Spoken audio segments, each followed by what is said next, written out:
La mirada aleatoria es el título de una muestra de fotografías extraordinaria de Javier Pérez Díez, que tengo el gusto de saludarlo. ¿Cómo le va, maestro? ¿Cómo estás? Bien. ¿Ya te dicen maestro? No. Espero que no me lo digan nunca. A mí me gustó muchísimo la muestra. Vamos a ver imágenes mientras conversamos.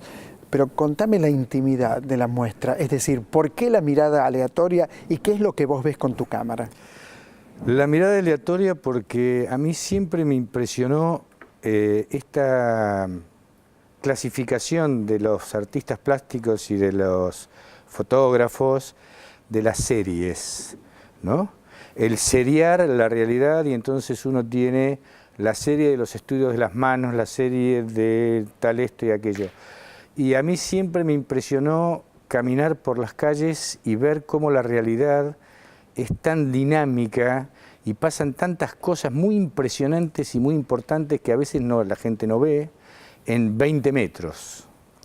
Y entonces yo salí con mi cámara y traté de ver eso, y por eso es exactamente eso, es lo aleatorio de la realidad cotidiana que va sucediendo y que uno va mirando, y eso es lo que yo traté de poner en esta muestra.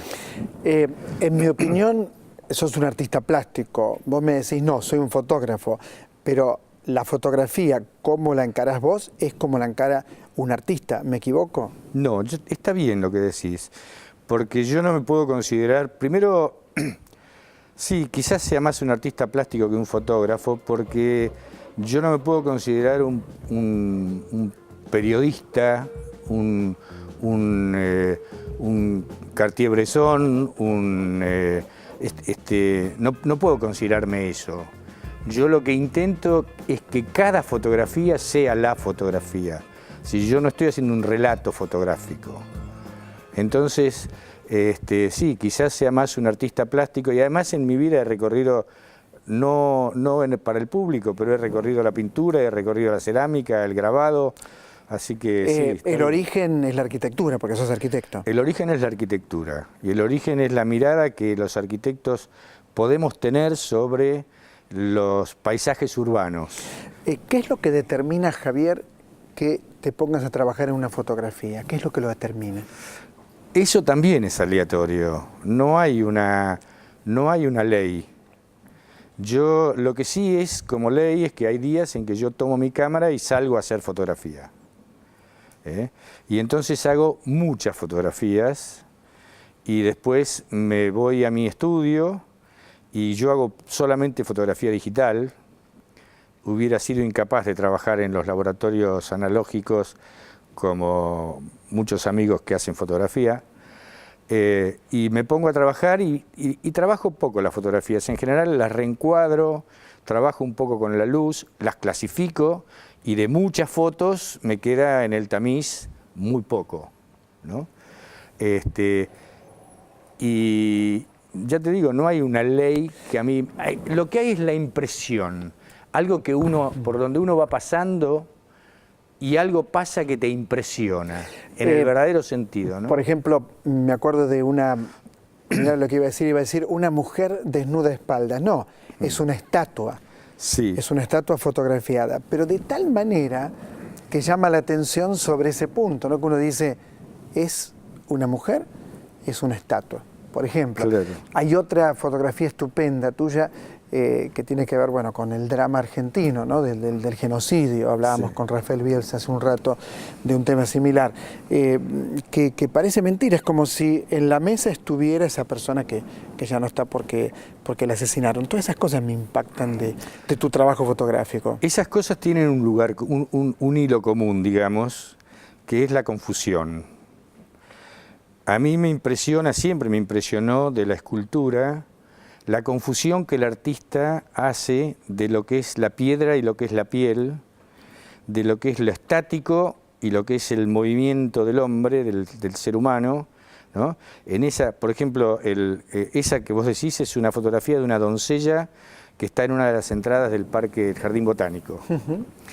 Y es una pieza escultórica que está bastante deteriorada, pero que al tomarla, sí, trae esa confusión. Yo la he tenido colgada en mi casa y alguna gente se ha confundido pensando si era verdaderamente una estatua o era una persona, una chica, ¿no? Y la otra foto es una foto que yo saqué volviendo un día de una marcha del 24 de marzo con mi mujer por la Avenida de Mayo, y en un café estaba la familia de esta chica Adriana, sentada tomando algo, y apoyado contra la vidriera estaba la pancarta con la foto de la desaparecida. Y a mí inmediatamente me vino aquel documental nefasto de Videla, cuando Videla decía que los desaparecidos no eran, no son, no están, no tienen entidad. Son una entelequia. Son una entelequia. Y esto era la demostración total de que los desaparecidos están con nosotros más que nunca y van a seguir estando, porque esta chica estaba con su familia estaba con esta chica. Había como un clima de cotidianeidad familiar en esa mesa. Entonces yo les pedí permiso para sacar esa foto y ellos por suerte accedieron a que se la sacara, y esa foto hoy está en la muestra. Digamos el lugar de la muestra, porque todavía puede verse, todavía nos quedan unos días para poder disfrutarla. Sí, la muestra está hasta el 30 de abril en la Galería Arte por Arte, en La Valleja 1062. Hay una curaduría de Eduardo Medici. Hay una curaduría, yo creo, tendría que decir, hay una curaduría imprescindible de Eduardo Medici, que es una persona tremendamente generosa, y que, bueno, tomó mi trabajo, mi obra, y la mostró y me ayudó a mostrarla de una manera que duplica la comprensión. La tomó porque lo mereces, sinceramente. Gracias, Javier. Gracias a vos, Osvaldo. Muchas gracias. Encuéntrese con este artista excelente, encuéntrese, disfrute sus fotografías. Va a ser una muestra muy pronto en el Senado de la Nación. Vamos a tener Javier Pérez Díez para rato como fotógrafo. ¿Qué querías agregar? Que lo del Senado de la Nación es a través de la Dirección de Relaciones Institucionales y a través de una persona muy preocupada por la cultura como es Jorge Pardes. Muchas gracias, Javier. Voy al encuentro entonces ahora con Alicia Dujovne Ortiz, que ha escrito un texto muy potente, con una mujer que yo no conocía. ¿Cómo le va, maestra? ¿Cómo está? ¿Todo bien? Muy bien. Todo bien, nos vimos en el Salón del Libro en París, ahora nos vemos aquí. La Madama. Bueno, vos venís de Eva Perón, de Maradona, de un libro muy personal tuyo, donde hablas de tu padre, me acuerdo. Sí, Camarada Carlos. Exactamente, he leído casi todo. Es decir, no leí este último que tengo allí, Dora. Porque acaba de salir, Dora Maar. Es una biografía de una de las amantes de Picasso, pero que fue mucho más que eso. Sí, que una sufrió gran mucho. fotógrafa. Cuando Picasso la deja, sufrió mucho, ¿no? Bueno, es una de las que no se suicidan a causa de Picasso, pero sufre una crisis mística de 40 años, se encierra en su departamento y nunca más la ve nadie, hasta que cuando muere se la descubre sentada sobre una mina de oro, porque ella tenía guardadas todos los retratos que él le había hecho. Entonces hizo una venta obscena, porque ella decía que había dejado sus bienes a la iglesia, destruyeron ese testamento. Bueno, y ahí se ve cómo en los retratos que él la hace la va destruyendo minuciosamente, ¿no? Era muy cruel, creo que era él muy cruel. era muy perverso. Digo, con las mujeres, con ¿no? Las mujeres un era genio, perverso, ¿no? Pero me parece sí, que era sí, muy cruel. Sí, claro. Entonces a mí me impresionó esto, bueno, y son esos temas que a uno lo eligen, ¿no? Yo tengo toda una galería de mujeres fuertes y frágiles a la vez, no sé qué tendrán que ver conmigo, pero bueno, la Dora Maar con su crisis mística, diciendo Picasso es Dios y Dios me abandonó. Y entonces se vuelve a Dios, se vuelca hacia Dios. ¿Lo presentás en estos días? En el Malva, el lunes a las 6:30, me presenta Edgardo Kosarinsky. Qué bien, que Edgardo. En París, en la época en que yo hacía la investigación sobre Dora Maar, venía a casa y me traía documentos. O sea que está muy al tanto de lo que es este libro. Qué bueno, Edgardo. Sí.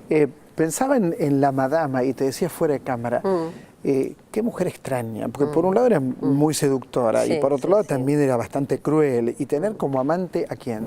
¿Ah? Bueno, ella fue la concubina durante años de Solano. Osvaldo no. Franz, no, de Osvaldo. Mía no fue, te juro que Mía no fue. No puede haber sido por la época, sí, no, realmente. Tan grande no soy, tan grande no soy. Solano López. De Francisco Solano López, que fue, bueno, cuando la conoció a ella en Baile de las Tullerías, en 1855, él era el hijo del entonces presidente López, Antonio, ay, me los, sí, no importa, los nombres, no importa, estoy no muy importa. mal hoy. Bueno, y él era el ministro plenipotenciario que iba a dar toda una gira por Europa para firmar convenios comerciales, porque Paraguay era un país muy rico, era el país más sólido económicamente de América del Sur en aquel momento y el único no endeudado, lo cual es el origen de esta guerra de la Triple Alianza, a la que Alberdi llama de la triple infamia, y yo estoy de acuerdo con Alberdi, porque un país no endeudado con los bancos, generalmente ingleses, era un mal ejemplo. Se conocen entonces en este baile. Ella era una irlandesa de una belleza excesiva.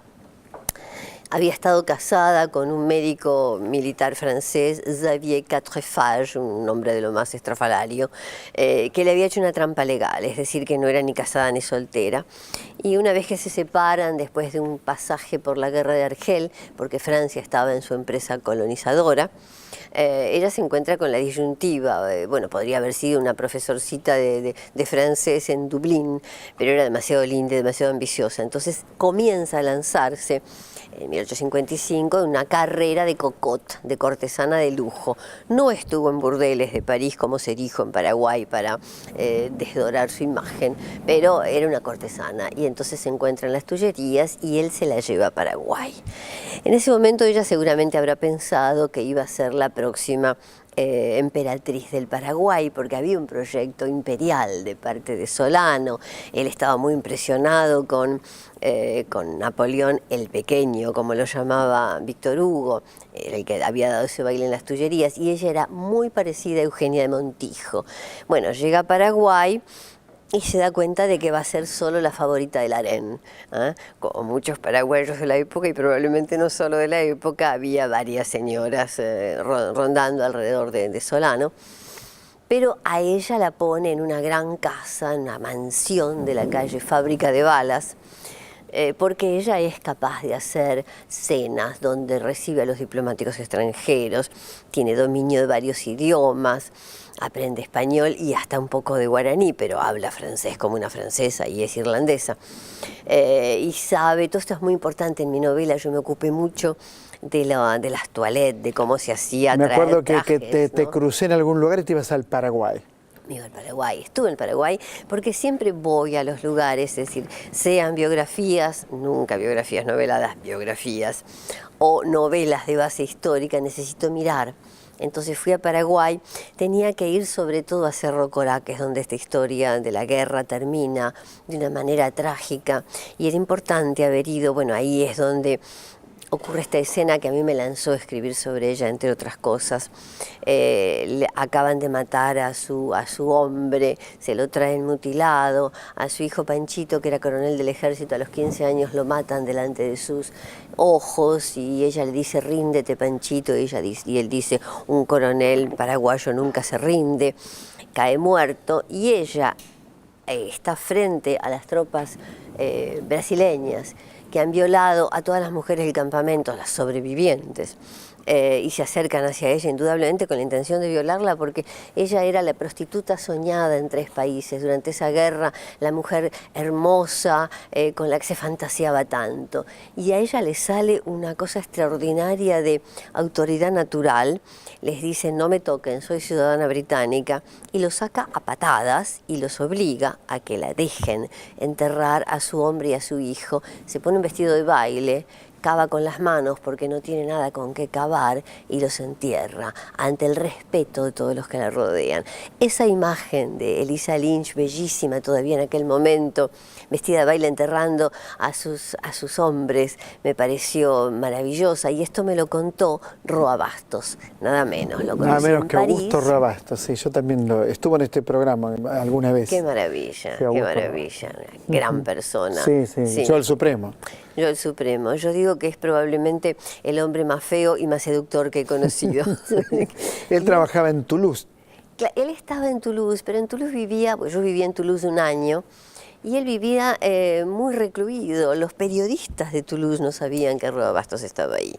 Bueno, él me contó esta historia del traje de baile, de cavar con las manos, y yo pensé, esta es para mí, este tema es para mí, porque hay temas, como decía hace un rato, que uno lo elige, ¿no? Yo tengo toda una colección de mujeres así, y cuando me cuentan una historia como la de la espía soviética África de las Heras. ¿Te acordás de África de las Heras? Claro, casada para armar una red de espionaje en América Latina, casada con este pobre Felisberto Hernández, el gran cuentista, de la época de Stalin. Uruguayo, claro, que no sabe, que muere sin saber que ha servido para los fines del espionaje soviético. Bueno, cuando me contaron esta historia, también me dije, esta es para mí, es para mi colección.